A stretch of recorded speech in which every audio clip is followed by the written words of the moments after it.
كتاب أنزلناه إليك مبارك ليدبروا آياته وليتذكر أولو الألباب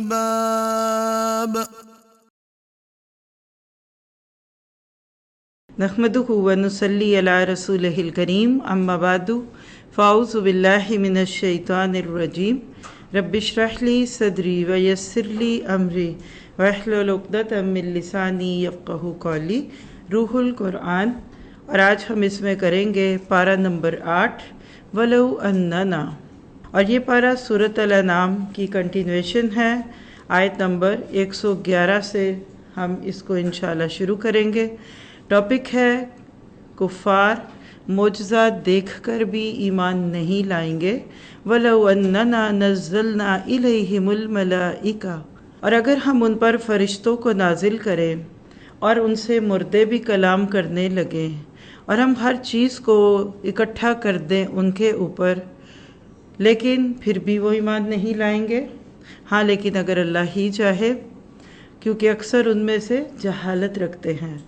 نبی صلی اللہ علیہ وسلم کا واسطہ جس قوم سے پڑا تھا، وہ اپنے باپ دادا کے نام پر جس طرح سے بگڑی، اس میں ایک ان کا نظریہ یا ایک سوچ یہ تھی کہ مرنے کے بعد دوبارہ زندہ نہیں کیا جائے گا۔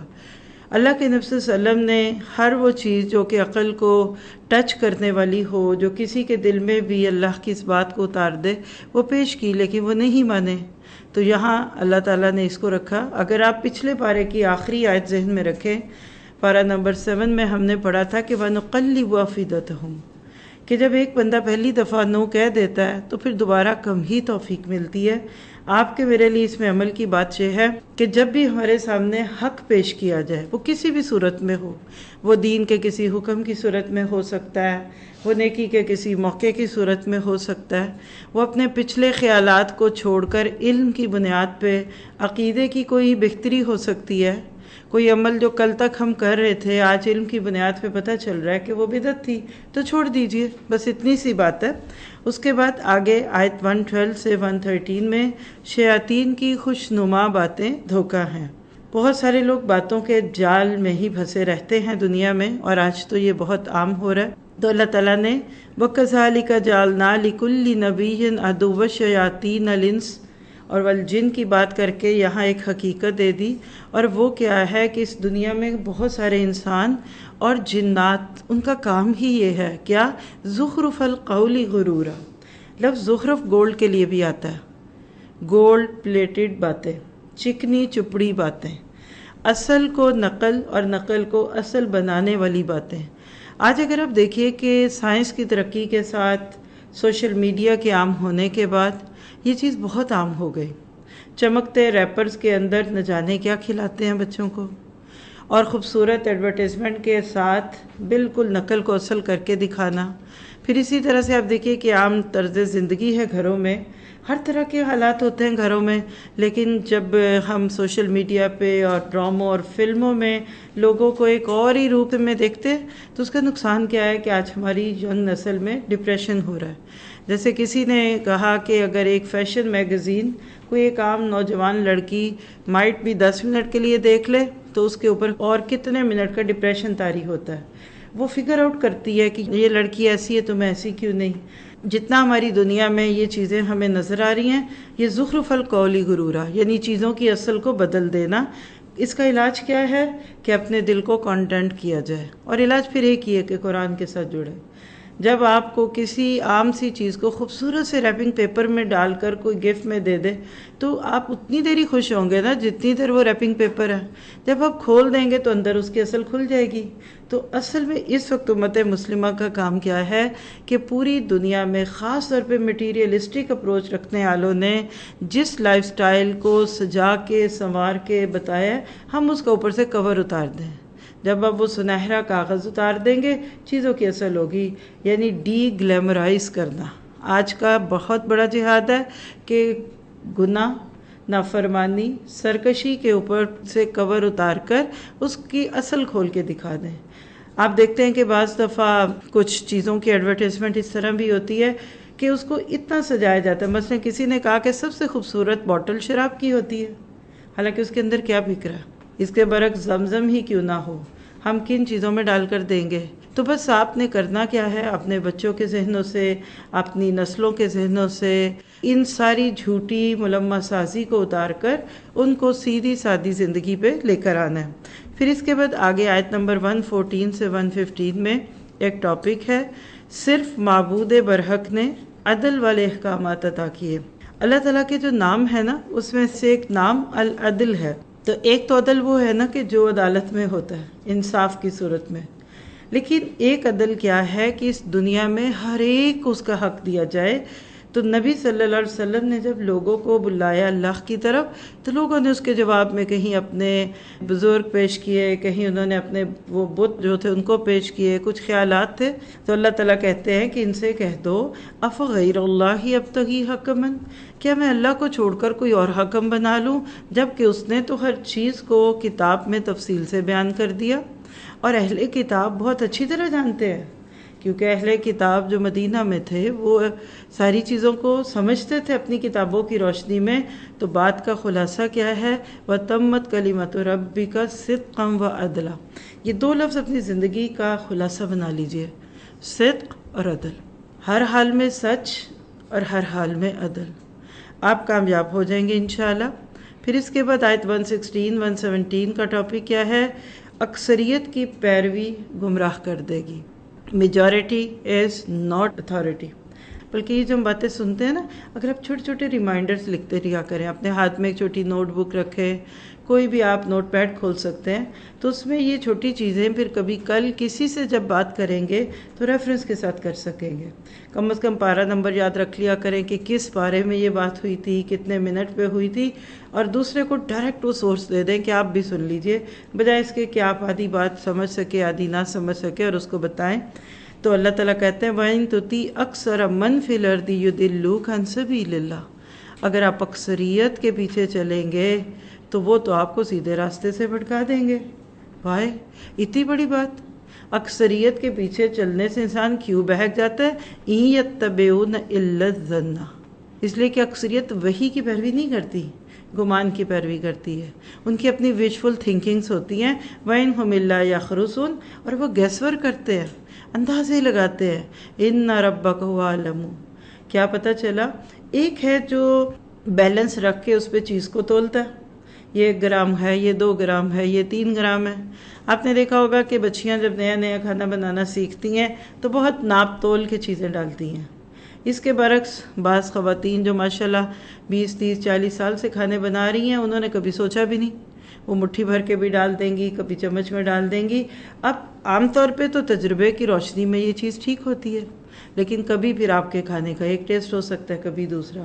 تو جو گیس ورک ہے نا، یہ بہت رسک ہوتا ہے۔ آپ یہاں سے سعودیہ جاتے ہیں عمرے کی نیت سے، کیا آپ صرف چانس کی ٹکٹ لیتے ہیں؟ چلو میرا خیال ہے کہ میں بدھ کی رات کو چلی جاؤں گی، میرا گمان ہے کہ مجھے سعودی ایئر لائن کی ٹکٹ مل گئی ہے، نہیں، ہم گھر سے نکلنے سے پہلے 100 دفعہ چیک کریں گے محاورتاً، ہم دیکھیں گے ٹائم ٹھیک ہے، اور سب سے بڑی بات ہے کہ میری ٹکٹ کنفرم ہے۔ حیرت کی بات ہے کہ دنیا میں ایک چھوٹا سا سفر بھی ہم کبھی بھی اندازوں سے نہیں کرتے، لیکن آخرت کا اور جنت کا سفر ہم نے گیس پہ رکھا ہے۔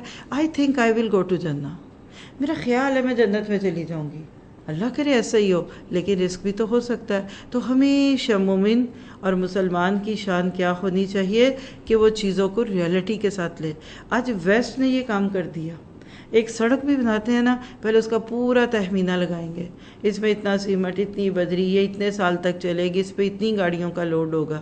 اس کے برعکس آج ہمارے ہاں کیا ہے، گیس ورک، ایک ادارہ آئے گا سڑک ہو جائے گا، کیونکہ ان کو ٹیلی فون کے پائپ ڈالنے ہیں، دوسرا آئے گا سڑک بنا جائے گا، 6 7 8 10 ماہ گزریں گے، بجلی والے آئیں گے اس کو نکالیں گے، یعنی پلانڈ آؤٹ نہیں ہے زندگی۔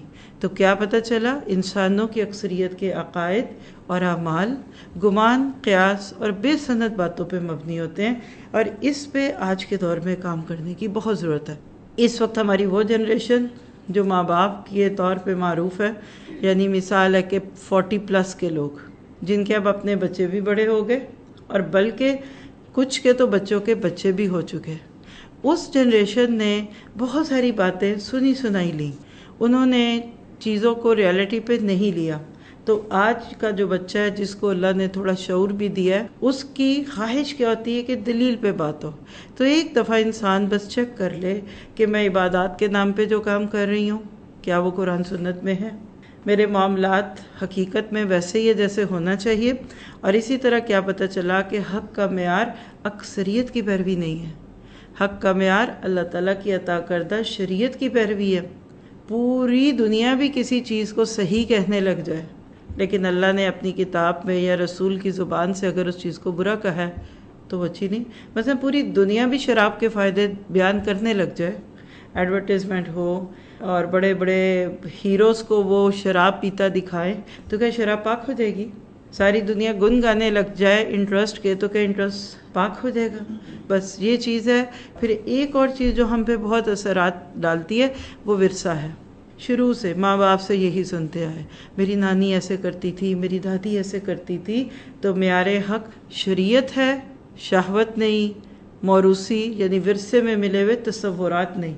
تو اب دیکھیے کچھ عرصے کے بعد ہم دھوپ لگواتے ہیں نا، بسترے نکال کر ان کو ذرا دھوپ لگا لیتے ہیں. کبھی بڑے بڑے برتن ہیں جو چیزیں پیچھے ہی رہ جاتی ہیں، کبھی ہم کہتے ہیں چلو ڈیپ ڈاؤن کلیننگ کرتے ہیں.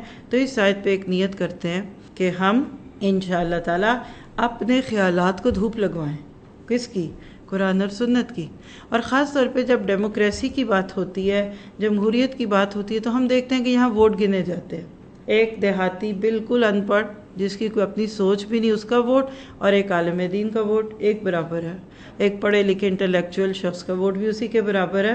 تو ہم نے کیا کرنا ہے کہ ان ساری اکثریت کی سوچ دینے والی چیزوں کو ایک سائڈ پہ رکھ کے حق کی بات کرنی ہے. تو پھر کیا پتہ چلا کہ معیار حق شریعت ہے، ورثے میں ملے ہوئے تصورات نہیں ہیں. اور خاص طور پہ پھر آیت 118 119 میں ان کے کچھ نظریات تھے کھانے پینے سے متعلق. وہی جیسے ہم نے پیچھے بات کی تھی نا، بحیرہ صاحبہ اور اس طرح کی چیزیں، یعنی اپنے باپ دادا سے سنی در سنی کی بنیاد پہ وہ کچھ چیزوں کو حلال کہہ دیتے تھے، کچھ کو حرام. تو اللہ تعالیٰ نے اس سے روک دیا. آگے اگر دیکھتے ہیں تو آیت نمبر 120 سے 121 میں چھوڑ دو گناہ، خواہ ظاہر ہو یا پوشیدہ. آپ دیکھیے کہ بری چیز نظر آ رہی ہے کہ نہیں نظر آ رہی، وہ ہے تو بری نا. اللہ تعالیٰ نے اسلام کو ایک بڑا خوبصورت دین بنا کر بھیجا.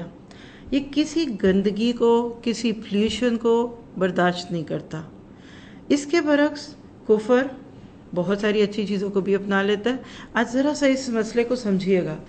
آپ زمزم میں ایک قطرہ کیچڑ کے پانی کا ڈال دیں یا گندے پانی کا ڈال دیں تو کیا زمزم اس کو قبول کرے گا؟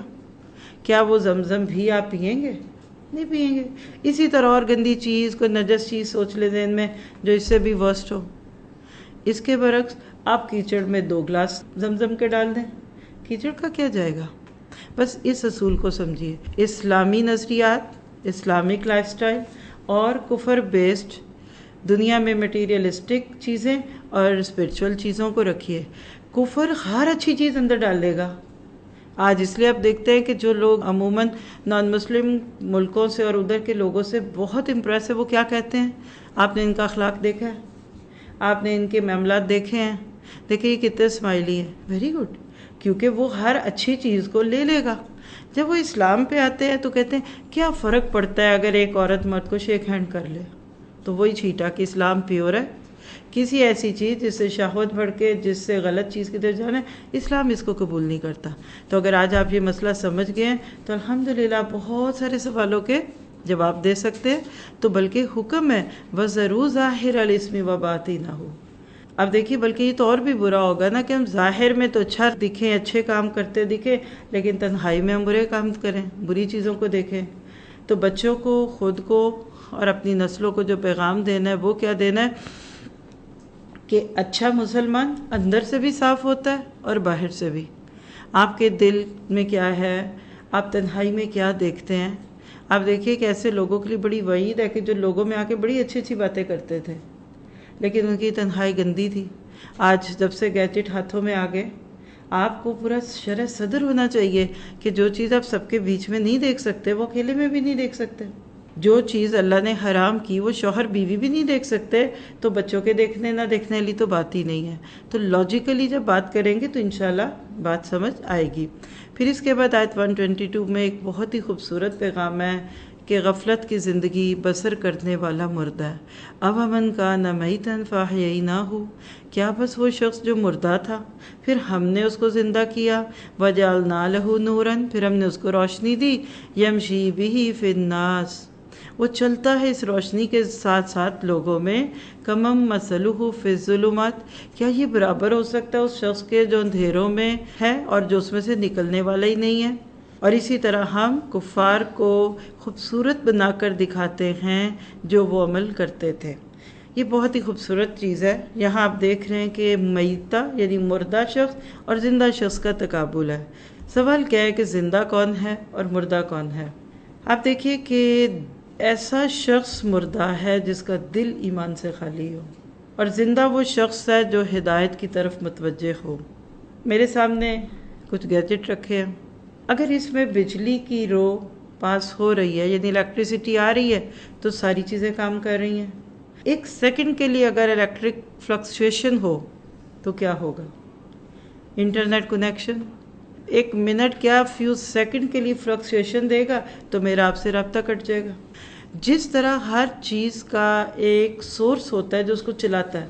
آپ کے اسٹمک کو کھانا چاہیے، آپ فیو آورز نہیں دیں گے اٹس اوکے، لیکن جب وہ کوئی 10-15 گھنٹے ہوں گے تو پھر آپ ڈراؤزی فیل کریں گے، آپ کا اسٹمک برن ہوگا. دل کی خوراک کیا ہے؟ الا بذکر اللہ تطمئن القلوب. وہ دل مردہ ہے جس میں ایمان نہیں. لکھ لیں ایمان دل کی غذا ہے. اور ہارٹ نیڈ ایمان، اور ایمان میں وہ سارے مان اور اللہ سے محبت اور وہ باتیں جس کو ہم سن رہے ہیں. تو آپ نے میں نے کرنا کیا ہے؟ دل مردہ دل نہیں، اسے زندہ کر دوبارہ، کہ یہی ہے امتوں کے مرد کہن کا چارہ. علامہ اقبال کے شعر کے مطابق اپنے دل کو علم کا پانی دیجیے. آپ کے دل میں قرآن کا نور آئے گا، آپ کو ہر چیز دکھے گی. آپ دیکھیے کہ اندھیرے میں اچھے برے کا فرق نہیں پتہ چلتا. ہو سکتا ہے اندھیرے میں کوئی کسی کو ریشم کی رسی سمجھ کے پکڑے اور جب کوئی لائٹ جلا دے تو وہ سانپ ہو. یاد رکھیے آج بہت سارے سانپ ہم نے پالے ہوئے ہیں کیونکہ قرآن کا نور نہیں ہے. اسی لیے جب قرآن کے ساتھ ساتھی جڑتے ہیں نا، ذرا سا بھی ایک تو سپارہ ہی پڑھتے ہیں تو بے چین ہونے لگتے ہیں. یہ بھی غلط، یہ بھی ٹھیک نہیں، یہ بھی درست نہیں. اب اس کا ایک علاج کے لائٹ بند کر دو اور مستی میں رہو، گم ہو جاؤ. دوسرا یہ کہ اچھا پتہ چل گیا الحمدللہ صاف کر لو. مہمان آئے اور آپ لائٹیں بند کر دیں تاکہ وہ آپ کا گند نہ دیکھیں، ایک حل یہ ہے. اور دوسرا یہ کہ آپ گھر کو صاف ہی رکھیے. کیا صرف مہمانی کا تو حق نہیں ہے نا کہ وہ صاف گھر دیکھے، کچھ گھر والوں کا بھی حق ہے. تو میرا خیال ہے کہ ان مثالوں سے ہمیں اس بات کا تو یقین ہو گیا ہے کہ ہمارے دل کی غذا قرآن ہے، موسیقی نہیں. قرآن روح کی غذا ہے. ہمارا دل اس کے بغیر مردہ ہوتا ہے. کھانا کھاتے ہیں تو معدے کو سکون ملتا ہے. کئی لوگ قرآن کی محفل میں سو کیوں جاتے ہیں؟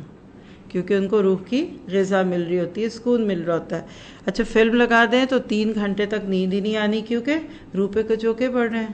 آپ اگر خاص طور پہ بےہودہ چیزیں دیکھ رہے ہیں تو روح تو بے چین ہے. اس لیے اکثر لوگ کہتے ہیں میں قرآن پکڑتی مجھے نیند آ جاتی ہے. آپ فلم لگا لیں نیند اٹھ جائے گی. تو زندگی میں جتنا فکشن آتا ہے نا، جتنی نیوڈیٹی اور فحش چیزیں آتی ہیں، اتنی نیندیں اچاٹ ہو جاتی ہیں. اللہ تعالیٰ ہماری نظروں کی بھی حفاظت کرے اور دل کی بھی. اس کے بعد ہے جی آیت نمبر 123 اور 124. بستی کے سردار بستی کے مجرم بنا دیے جاتے ہیں. سردار کون ہوتے ہیں؟ ملا، پیسے والے، روب والے، حکومت والے، عہدوں والے. کسی بھی طرح سے انسان کو دنیا میں بڑائی تو مل جاتی ہے نا. اب جب بندے کو بڑائی ملی تو وہ پھر بڑا بن جاتا ہے، جس کو ہمارے ہاں ایک محاورے میں کیا کہتے ہیں، جس کی لاٹھی اس کی بھینس. تو اللہ تعالیٰ نے وَكَذَلِكَ جَعَلْنَا فِي كُلِّ قَرْيَةٍ أَكَابِرَ مُجْرِمِيهَا. یہ اکابر لفظ اور مجرمی ہے آپ کے لیے بڑے لوگ. آج بھی دنیا میں دیکھیے کہ ہوتے یہ بہت تھوڑے لوگ ہیں. آپ اپنے ملکوں کی مثال لیجئے. آپ کے ملکوں میں ایوریج لوگ بالکل بیچ کی زندگی گزارتے ہیں نا، نہ بہت غریب ہیں نہ بہت امیر ہیں. اس کے بعد ایوریج کے بعد آپ تھوڑا سا جائیے تو کچھ لوگ بلو دا پاورٹی پہ ہیں، کچی بستیوں میں رہتے وہ ہیں. آپ کے ملک کے جو جس کو آپ کہہ سکتے ہیں کہ وہ طبقہ جو دوسروں پہ روپ ڈالتا ہے، جس کو اب ان لیڈز کہہ سکتے ہیں، بااثر شخصیت، وہ کتنی ہے؟ بالکل تھوڑی ہے۔ کچھ سیاست میں بڑے ہوں گے، کچھ ملینیرین ہوں گے۔ اس کو آپ اس مثال سے سمجھیے کہ دودھ، 1 کلو دودھ پہ جو بلائی آتی ہے وہ کتنی کو ہوتی ہے؟ میں بھی 2 چٹانک ہوگی۔ یہ جو بلائی ہے نا، یہ کسی معاشرے کا وہ طبقہ ہے جو ہمیں اپنے ارد گرد دکھتا ہے، جن کے بیانات اخباروں میں آتے ہیں یا جن کو ہم اسکرین پہ دیکھتے ہیں، وہ کوئی اداکار ہیں، گلوکار ہیں، یعنی لوگ ان سے بڑے مرعوب ہوتے ہیں۔ اب ہوتے یہ تھوڑے سے ہیں، لیکن چونکہ اوپر ہوتے ہیں نا، بلائی اوپر ہے۔ اگر کسی نے نہ دیکھا تو بلائی کو دیکھ کے وہ سمجھے گا کہ سارے دودھ کے اندر ہے ہی بلائی، لیکن ایک ہلکا سا ہاتھ ڈالیں تو اوپر سے وہ چھٹ جاتی ہے۔ اس آیت کا آپ کے میرے ساتھ تعلق کیا ہے کہ اگر ہمیں اللہ نے اوپر والے طبقے سے بنایا، مثلاً کہ اللہ نے ہمیں دنیا کی بھی دولت دی ہے، علم بھی دیا ہے، عزت بھی ہے، ہم معاشرے کے ایک بڑے مؤثر لوگوں میں شامل ہونے والے ہیں، تو پھر اپنی اصلاح کیجیے۔ اور اگر آپ نیچے والا دودھ یا چھاچھ یا لسی ہیں تو پھر ایک ہاتھ بڑھائیے اور اوپر سے جہاں سے بھی غلط چیزیں آتی ہیں آپ کوشش کر کے اس کو ہٹانے کی کوشش کریں۔ یہ دونوں چیزیں جب ہو جائیں گی تو آپ کو بالکل اصل چیز اصلی طور پہ اپنی اصل حالت میں دکھے گی۔ پھر اس کے بعد آیت نمبر 125 سے 127 میں ٹاپک ہے کون ہدایت پر ہیں اور کون گمراہی پر۔ بہت ہی خوبصورت طریقے سے اس میں دوبارہ شرح صدر کی بات ہے، اور آپ نوٹ کر رہے ہوں گے کہ سورۃ الانعام میں دل کی زندگی، دل کی مردگی، اس کا بہت ذکر ہے۔ تو فَمَن يُرِدِ اللَّهُ أَن يَهْدِيَهُ يَشْرَحْ صَدْرَهُ لِلْإِسْلَامِ، بس وہ جس کے لیے اللہ ہی ارادہ کر لے کہ اس کو ہدایت دے گا تو کیا کرتا ہے؟ اس کے سینے کو اسلام کے لیے کھول دیتا ہے۔ اس کے برعکس وہ جس کے لیے ارادہ کرے کہ اس کو بہکا دے تو اس کے سینے کو تنگ کر دیتا ہے، گھٹن والا، گویا کہ وہ آسمان پہ چڑھ رہا ہے۔ اب یہ ایک بڑی خوبصورت انالوجی ہے، ذرا سے اس کو سمجھنے کی کوشش کرتے ہیں۔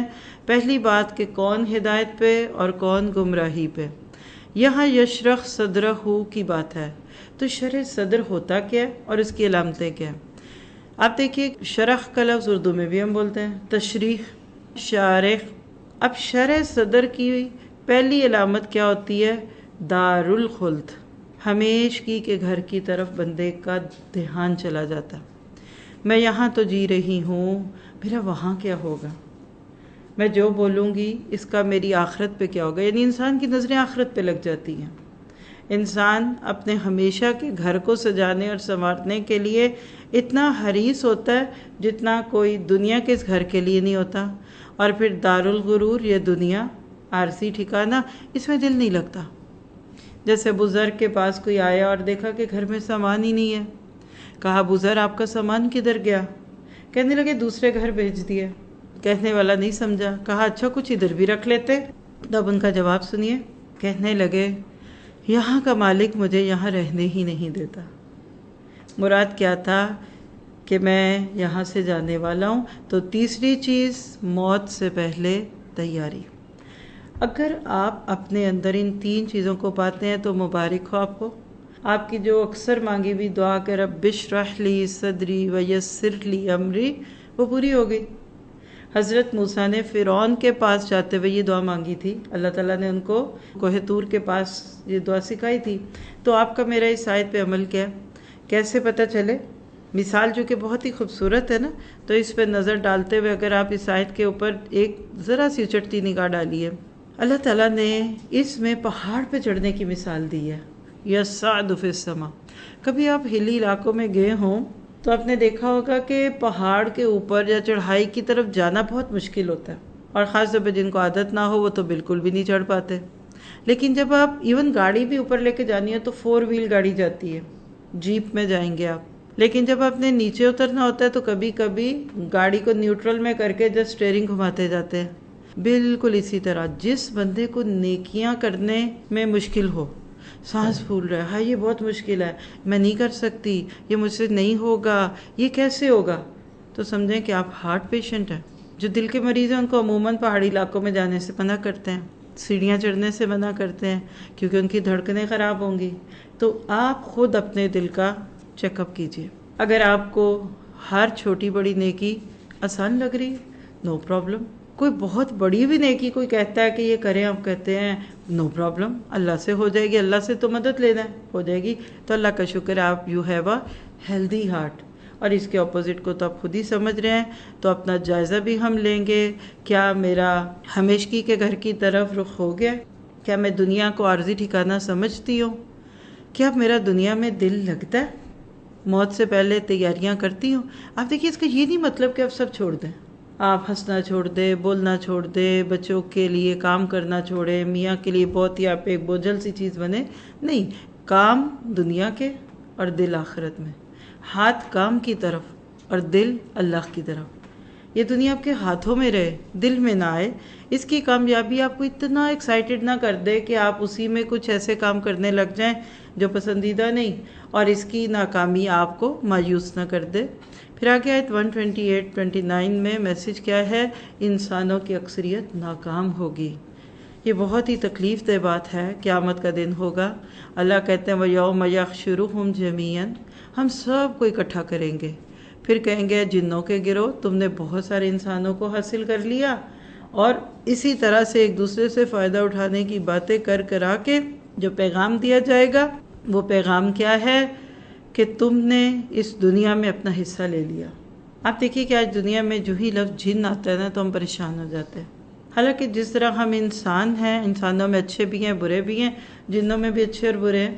29ویں پارے میں ہم سورۃ جن میں انشاءاللہ کچھ باتیں پڑھیں گے. لیکن اس آیت کا جو آپ کے میرے لیے پیغام ہے وہ کیا ہے کہ لوگوں کی اکثریت کو کسی کام پہ فائز دیکھ کر یہ نہ سوچ لو کہ وہ اچھا ہی کام ہوگا.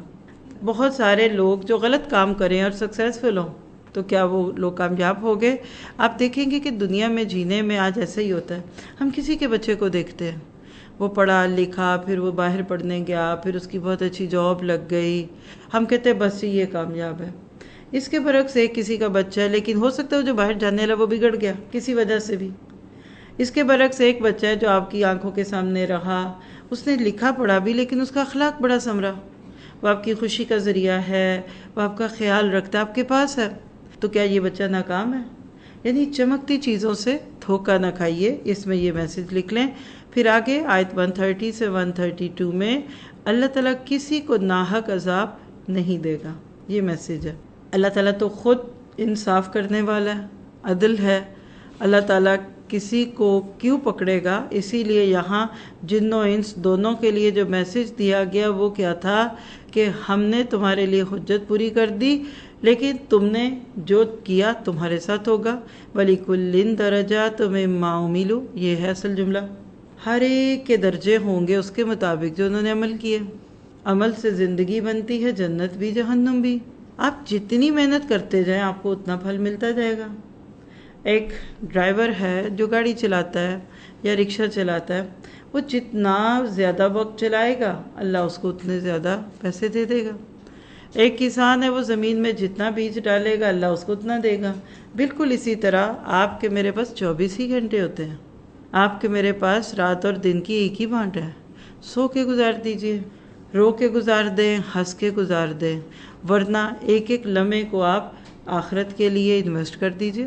کبھی کبھی آپ کے پاس پیسے رکھے ہوتے ہیں، پڑے پڑے بیکار، ان کی قیمت ہی گر جاتی ہے.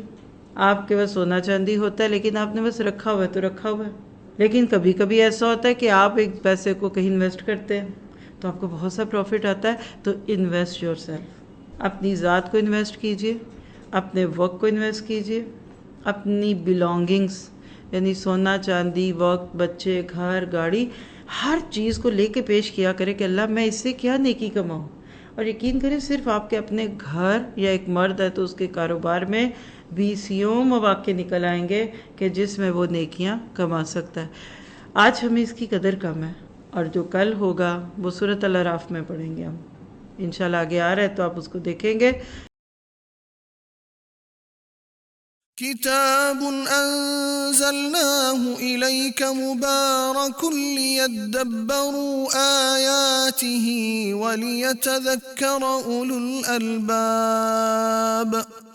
كتاب أنزلناه إليك مبارك ليدبروا آياته وليتذكر أولو الألباب.